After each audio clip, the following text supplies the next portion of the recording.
Wuuno omuwala eyalabikidde mu katambi k'obuseeko ng'agezaako okubeera nga yeemazisa ng'akozesa kiccukamba ne kawuti. Omuwala ono mu kavidiyo kano eno yagezezza okubeera nga yeetuusa ku ntikko era nga waasikina bw'awulira nga anyumirwa bw'agezaako okubeera nga akwata kiccukamba n'abeera nga akyeyisaako kungulu kuno olw'amaze okubeera nga amazzi gajja n'abeera ng'ayingiza mpola munda ssaako n'okubeera nga kakawuti ate akeeteeka wansi.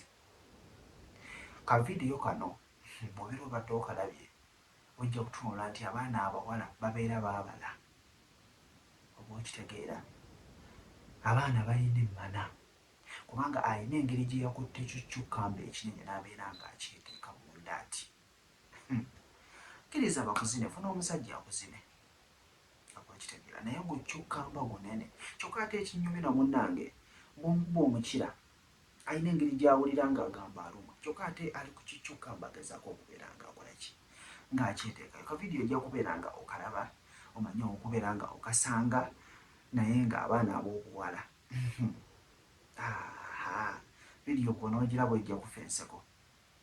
Mbeere bulungi, mbaagala nnyo.